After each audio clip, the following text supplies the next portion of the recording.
one circumstance, but very fun. And we have some, crisp holiday weather, although Thanksgiving might hit 50. You're spoiling the forecast, Sorry, Bailey. I'm so sorry. That's all right. Yes, so our low temperatures from earlier this morning were certainly colder than average. Got down to 14 in Freiburg, 16 in Sanford, 19 this morning in Bangor. Our normal low is 30 degrees, so another day of very chilly temps. Our high temps were able to respond a little bit. We got into the 30s in areas of northern Maine. Closer to the coast, we got into the 40s. But the entirety of the month, essentially, has been this stretch of below average temperatures. Today was no different, and the 7-day forecast will also be no different. We did, however, see some more sunshine today. I was actually outside for a couple of hours this afternoon, and I thought it felt like a nice November day.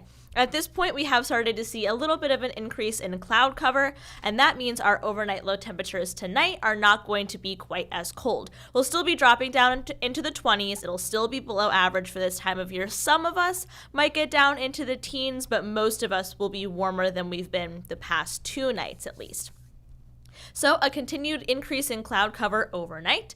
And then during the day tomorrow, we end up with a mostly cloudy day because of an area of low pressure that'll pass through the northern half of the state. About midday, that'll bring some snow showers, maybe some rain showers a little bit farther south. Again, I do think the large majority of the state here will remain dry, but if you're in the northern half, you might see a couple of snow showers around.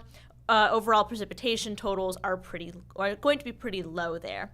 So on Saturday, getting into the weekend I think overall is pretty good. So we start out Saturday with a little bit of cloud cover, then we clear out in the afternoon, end up with mostly sunny skies, and then Sunday is the opposite. We start out with some sunshine, but increase our cloud cover as we get into the late morning, especially the second half of the day. And that's ahead of a system that we've talked a little bit about this week, and essentially at this point, it's not going to be strong enough to form. So you might see a light sprinkle or a flurry perhaps in the morning hours on Monday, but we're really not expecting a lot of precipitation there. A bit of a nothing burger, I like to call it. So, and then Tuesday night, we have our next system that's a little bit bigger that starts to move in. We might see a little bit of a wintry mix possible late Tuesday into Wednesday.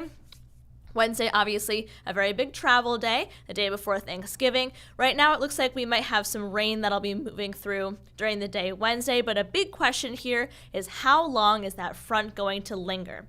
Because the European model, the Canadian model, 2 of the ones that we really like here at News Center, Maine, they clear out this front pretty quickly, and we do end up with some gusty winds in the afternoon on Thanksgiving, but it is a dry day.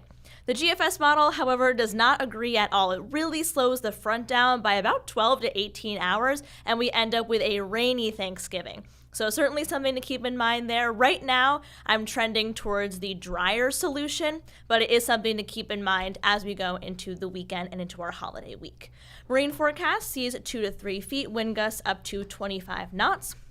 So here's a quick look at that 7-day forecast. So we will have a mostly cloudy day tomorrow with a couple of snow showers possible in northern Maine about midday. A nice weekend, temperatures a bit on the cool side, but a mixture of sun and clouds. And then 2 systems that we're watching, the bigger one, Bailey, being Wednesday. And we'll answer that question, or we'll look into it over the weekend, I should say, about whether or not we'll have some rain on Thanksgiving.